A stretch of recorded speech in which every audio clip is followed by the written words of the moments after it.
Okay, this is Digital SAT number 1 from the Blue Book. Reading and writing, obviously, module 2, the hard version. Let's go, everybody. So, number 1 here. In habitats with limited nutrients, certain fungus grow on trees, mutually beneficial. Every time I see a colon, I'm like, okay, now we're about to explain. In this symbiotic exchange, so far it's symbiosis, it's benefiting each other. The tree provides the fungus with carbon, and the fungus helps, I would say. Like I would predict the word like helps because they're helping each other. And then reciprocates is correct here. Reciprocates means like you do something that the other person did first. Like if I compliment you and you reciprocate, then you compliment me back. So it's clearly what's going on here with a symbiosis. So the number 28 that you see here just corresponds to if this was the hard section, that would have been, if you get to the hard section, it would have been the 28th question of your reading and writing test so far. All right, handedness is easy to observe in humans. This trait is present, but less, I would say, noticeable in many other animals because we know these researchers are trying to reveal the animal's preferences for like a certain hand or paw. So recognizable, that's pretty easy. We need to recognize it in them with those tests. In Nature Poem, the poet portrays his blank. We don't know what's going on yet. The natural world by honoring the centrality of nature while simultaneously expressing his distaste for being in wilderness. Okay, so he's kind of like doing two things at once. He's honoring nature and he hates nature. So that's funny. But it's ambivalence. Ambivalence means you're kind of like literally translated, it's like you're of two minds about something. And it kind of means you have mixed feelings about something. So that sounds like this guy. All right. Some scientists have suggested that mammals in the Mesozoic era were not a very blank group. No idea what's coming on yet.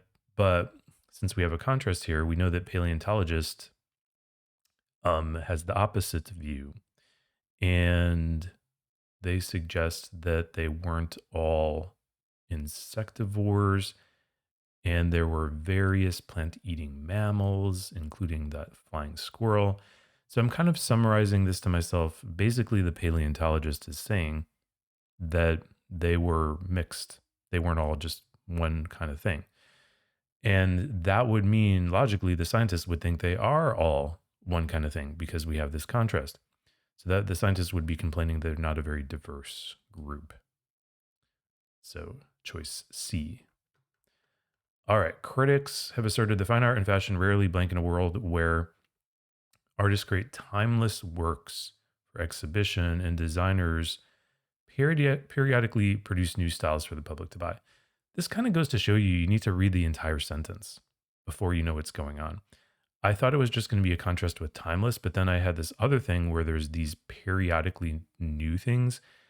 So, and then furthermore, I kind of have to think about it because one of the things I read about these artists' works, so that's the fine art is timeless, and then the fashion is the periodic thing that's new all the time. So I can kind of anticipate that they rarely agree or they rarely intersect is the best choice here. And then let's see if the last sentence helps, even though I didn't use it yet. Oh, I see. She's an artist and a designer. So she's challenging the view. So that helps a little bit because she's doing both things. It kind of makes sense if she's doing both things. And in the first part, we learned that they rarely go together. Then she's a contrast to that. So she's challenging the view. But yeah, this one we had to pay more attention than I wanted to. I mean, I'm lazy, right? Like I don't want to pay attention, but I will if I have to. And in this case, we certainly do have to. We have to get that the artists are timeless, the designers are sort of transient, and therefore, the two are very different. So it would make sense they rarely intersect or go together. All right, moving along to number 6. Claim about the relationship between these things is blank as it fails to account. So right away we know it's kind of like a negative word. And the rest of it honestly just keeps talking about that to be convincing. So, okay. In other words, it's not convincing. And tenuous here. This is mostly kind of a vocab test kind of question. You need to know what tenuous means. It means shaky and kind of on weak foundation. And that kind of makes sense. It's not convincing. It's failing to account for several recent discoveries. So we can point to tenuous for that. So work on vocab, guys, if you don't know these words. The province of X was on the Pacific coast, way far away from the capital. And then we're still continuing. By the way, this is kind of a principle I use all the time. It's like, what are we talking about right now? When the because sentence, we're still talking about the fact that it was far away when in doubt. So I can anticipate for the blank right away. It was so peripheral. That means on the margin or the edge, like your peripheral vision means the edge of your vision. And we know we're talking about that because why? Because we were talking about it before. If we don't have a shifting word like however, we assume we're still talking about the same thing. And we get some reinforcement here. They can only reach it after a long journey. Makes kind of sense. It's peripheral, far away from the center. All right. 8. Her contributions are blank. Thank you, Mr. Colin. Now we know we're going to explain what they are. Many accomplishments, and basically like many accomplishments. So that's going to be extensive, right? Extensive, right? Because she has all these different things she did. That's an easy one, I think. All right, now we're into reading comprehension.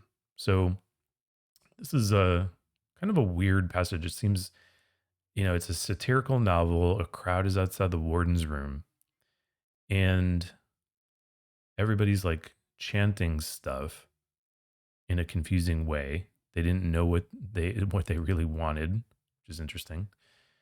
And the warden who reports to the Lord Chancellor. And the warden, what is this guy saying? What can it mean? I never heard such shouting and with such unanimity. That means all as one, all together. And, if we look through the choices, he kind of does. This is the SAT being tricky because the first part of A is okay. He is asking about the meaning, but then he doesn't claim to know what the crowd wants. That's not there. B is just wrong. He doesn't want to speak to the crowd. And there's no sympathy going on. We don't know he's annoyed either. So that leaves us with D, which is right. He describes the crowd as being united. That's the unanimity. And the crowd appears otherwise. So we can kind of look back and figure that out because it says earlier, some of them are shouting bread. Some of them are shouting taxes. Nobody is, knows what they want. That's kind of appearing other than united, right? If they were united, they'd all be shouting bread if they wanted bread. Okay. Now, right away, we're into supporting the claim. And we got to figure out what the claim is. What does the student think is true? Born to this family, Martin is one of the most renowned. Renowned means famous. In the paper, the student is claiming, okay, there's the claim, that the photographs have considerable ethnographic value. I don't really know what ethnographic means. I kind of do. I think it means something to do with ethnicity. But I know it explains it because of this dash here. This dash means now, hey, we're going to explain what we just said. All right, so he captured diverse elements in a good way with dignity and authenticity. Okay, so I kind of have a feeling of what the student wants me to pick something that he captured diverse elements in a good way. And if we look at A, that's right on the money. He took portraits of the wealthy, but he also took portraits of the indigenous communities and their customs and so on. So that's kind of showing diverse elements, right? None of the other choices have anything to do with diverse kinds of people in a society. So pretty straightforward one. Another claim. What's the claim here? Art collectives like the US and the Vietnam-based collective, the Propeller Group, or the Los Carpinteros are groups of artists who agree to work together. Perhaps for stylistic reasons or to advance shared political ideals or to help mitigate the cost of space. Regardless of the reasons, they usually involve some collaboration of the artists. And then here we get the claim based on a series of interviews with various art collectives, an arts journalist claims that this can be difficult for artists who are often used to having sole control, right? So basically, the guy or woman is saying that, hey, this is hard for people who are used to having a independence because in the collective, there's a little bit of collaboration. So, what can we pick here? Well, the only one that makes sense to me here is A. And I'll go through these choices because this is a hard one for me. I mean, it didn't jump out at me that it was A, but A is the only one I think that um, has any kind of downside to this collective arrangement.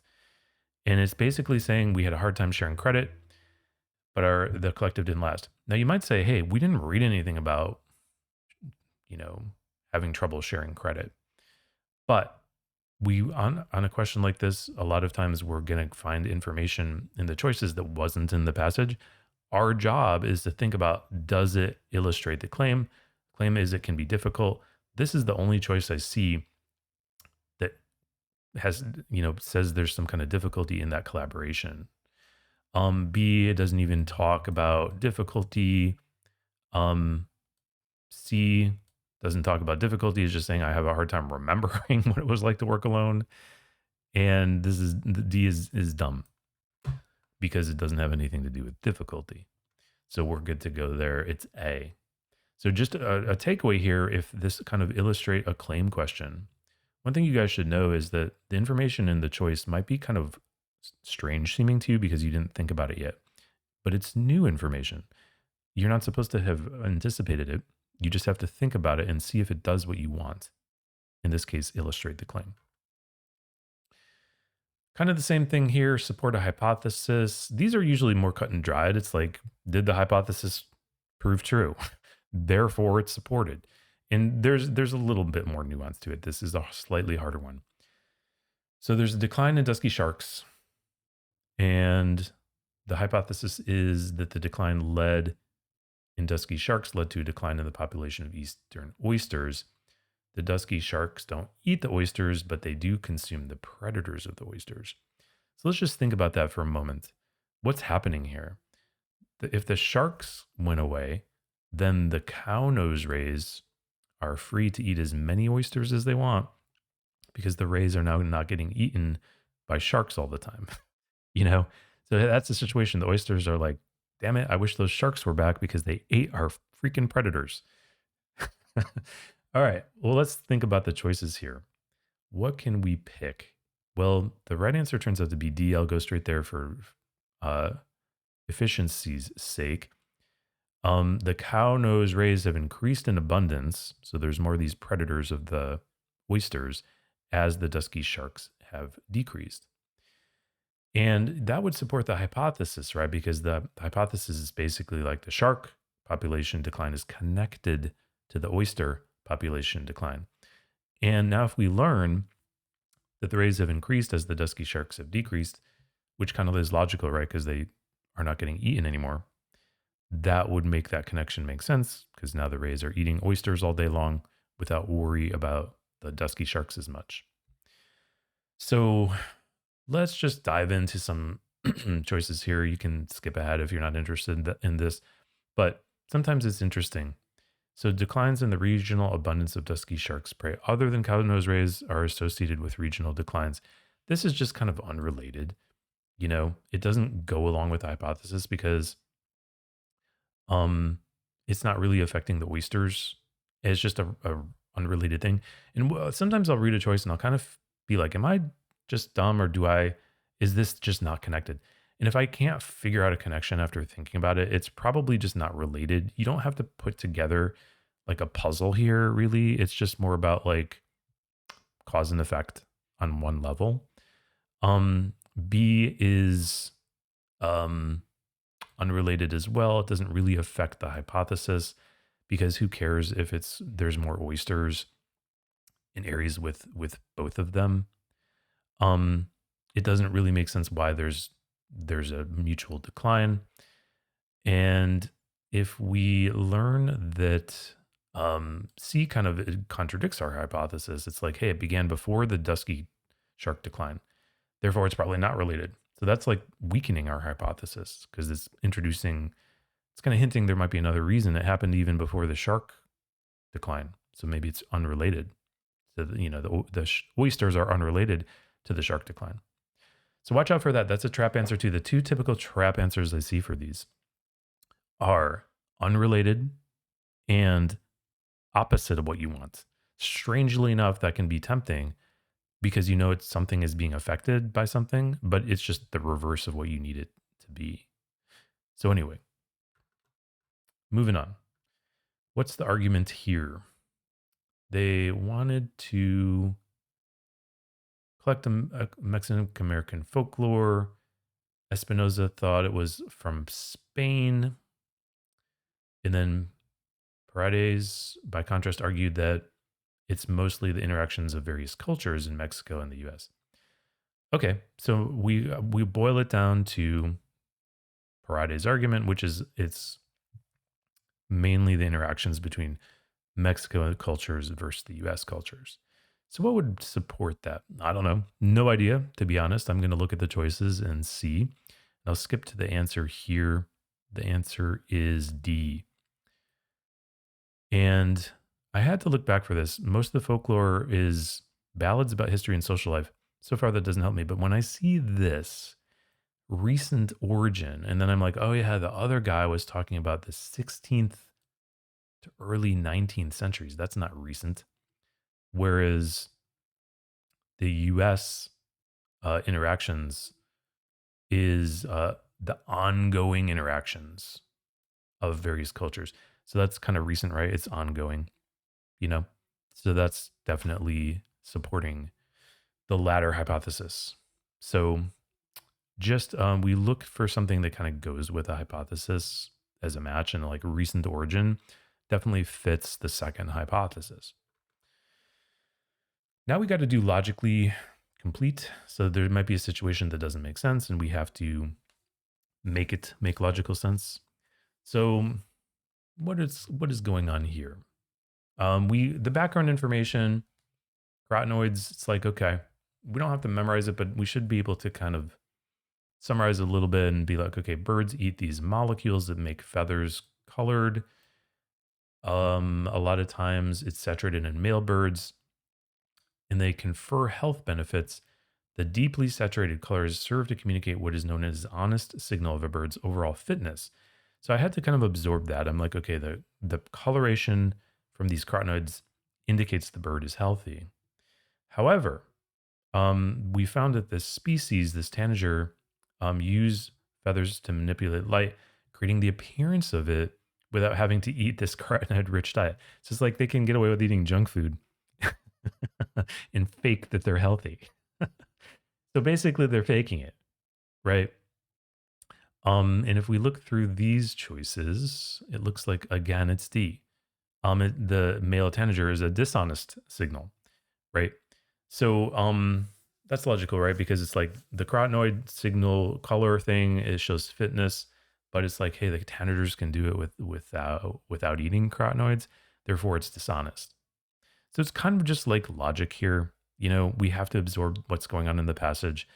And one thing I'll throw in here, once in a while you'll read a little word or two that doesn't make complete sense to you. And it doesn't matter as long as you can kind of grasp the overall basic point of each sort of thing. It's like part 1, carotenoids equal fitness because of the coloring. Part 2, there's this bird that fakes it. And that's kind of what we like to boil things down to simple to think about chunks. And notice I'm not talking about like microstructures. I'm not talking about like manipulating light. I'm not really, so there's not everything I'm using here to get that summary. Just because I don't want to memorize stuff for no reason.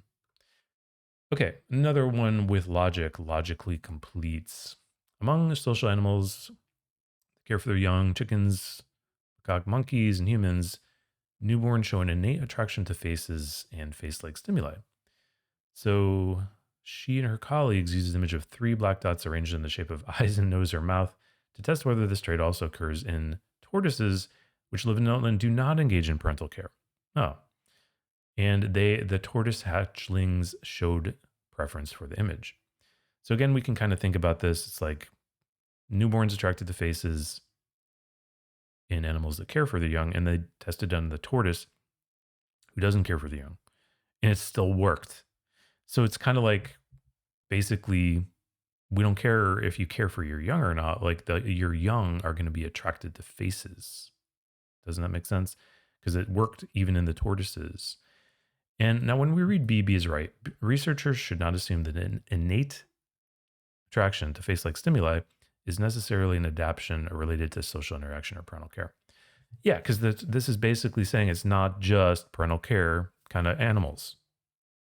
So don't assume it is because it works on tortoises who don't care for the young, which always makes me sad, right? And they lay eggs and peace out. Well, anyway,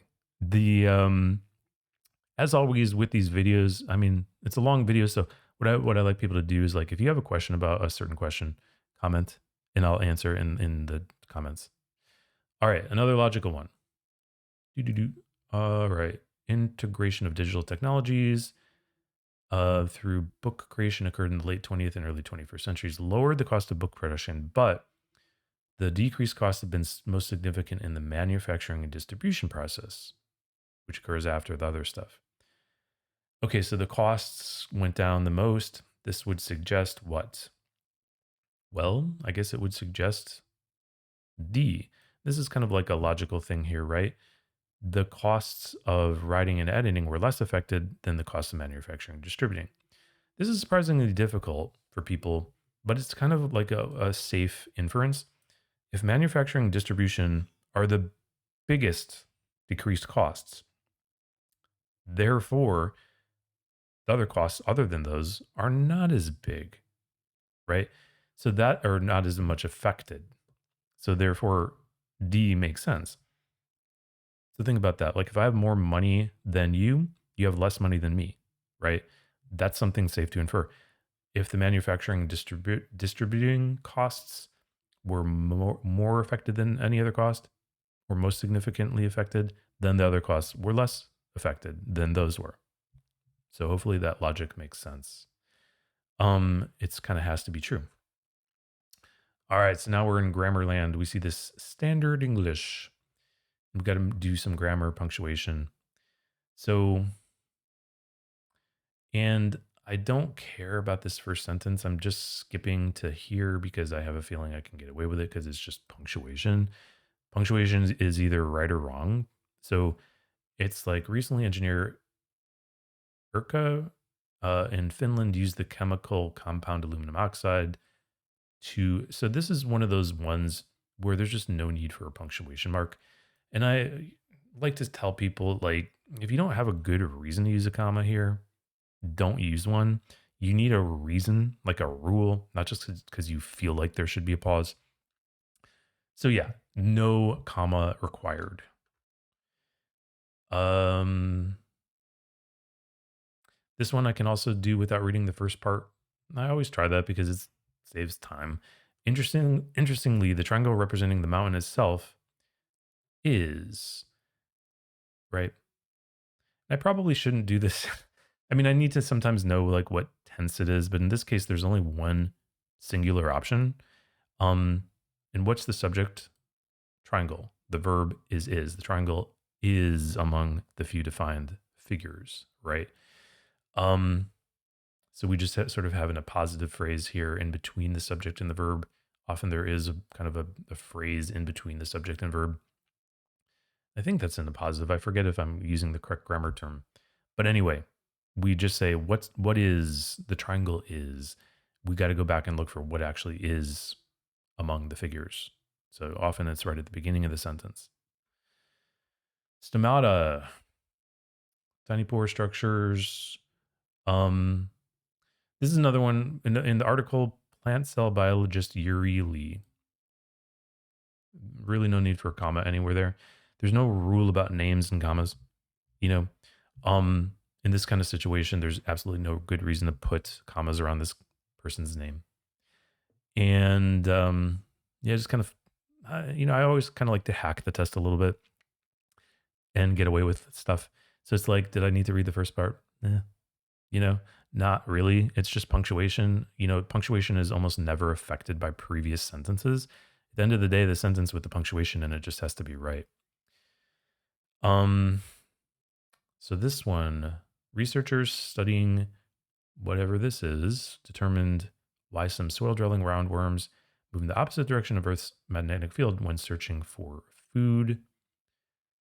And this looks like a good time to pull out our friend the colon.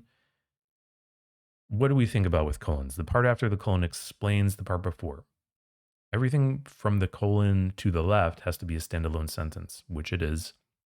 They've determined why some things do something while searching for food, period. That could be a period, so colon works. And then the rest of it is just kind of like continuing along, describing it.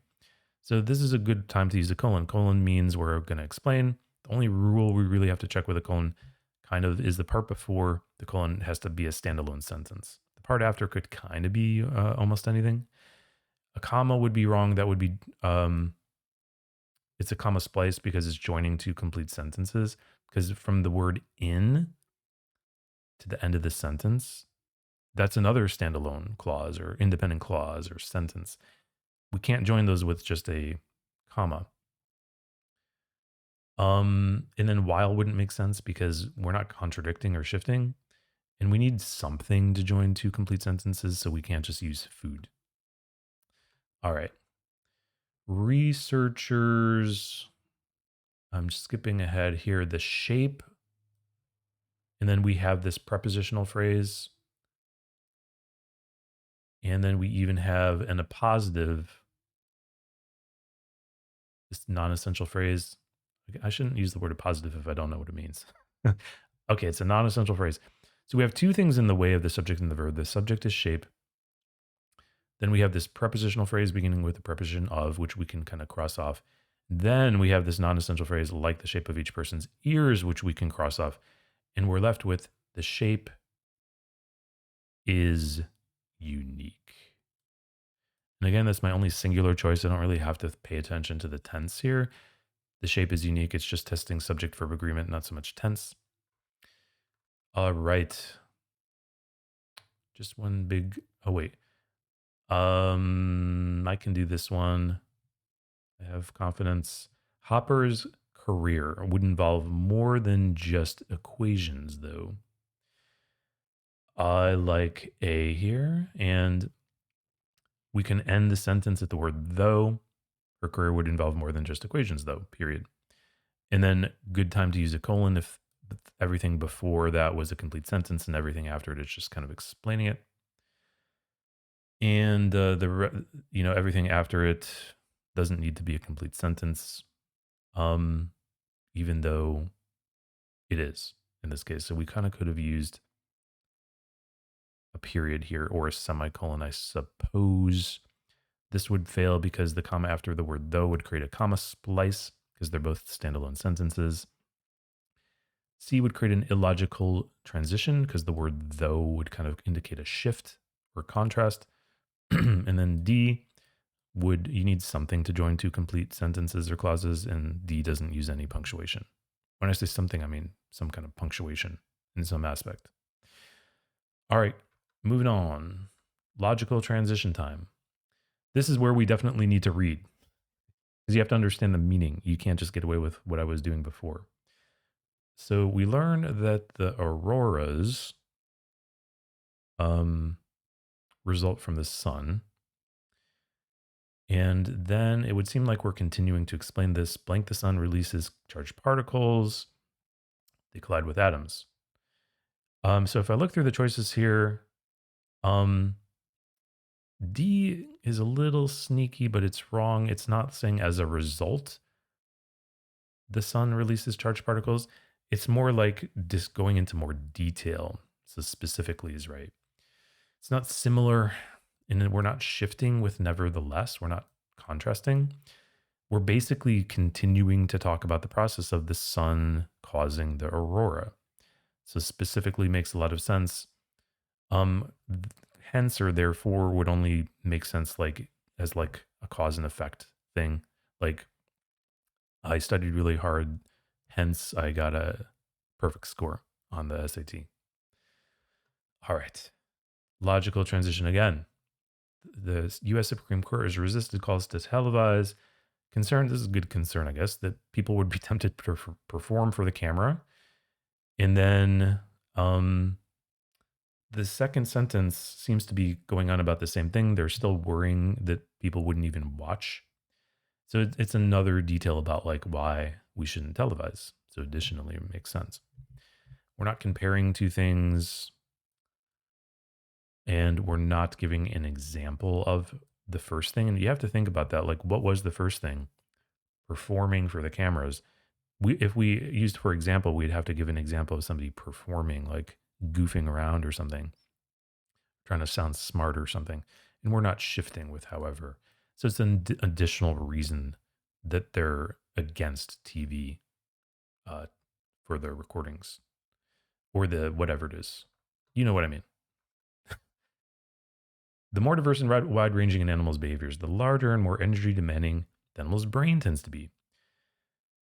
From an evolutionary perspective, animals that perform only basic actions should allocate fewer resources to brain tissue. And it's kind of like a cause and effect here, right?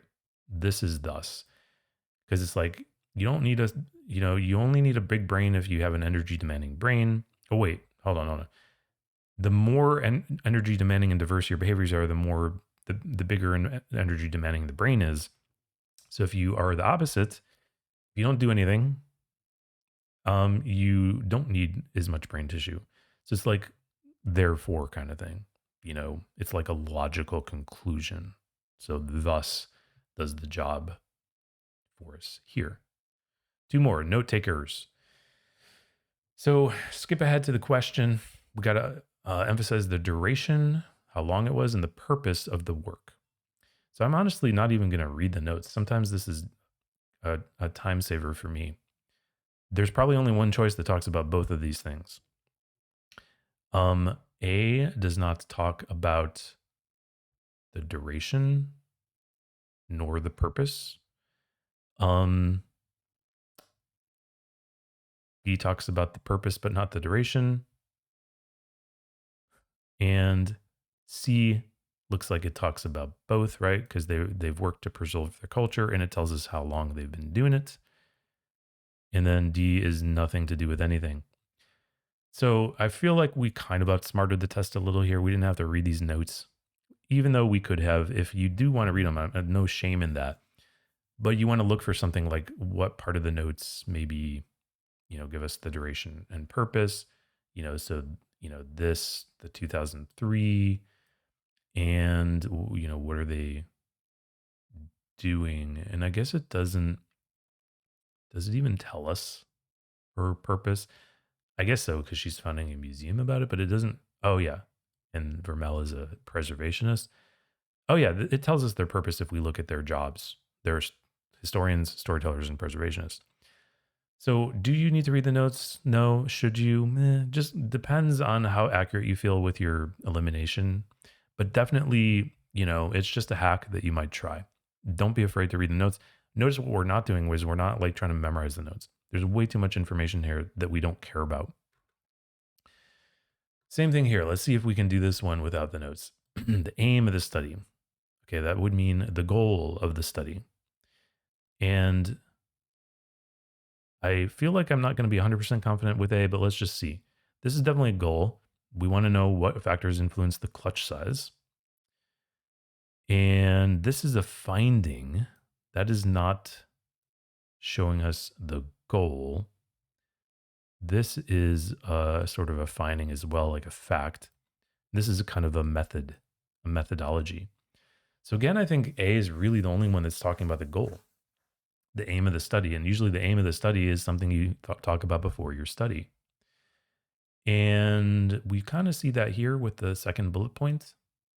And I guess the first bullet point too. This bullet point is about their methodology. This is a finding. And this is kind of an implication of the finding.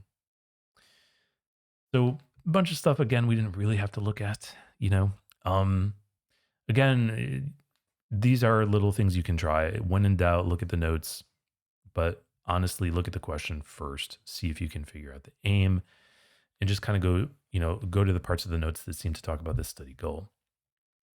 All right, we're done. Let's end this thing, and good luck with the rest of your prep. See you again for another Blue Book test video.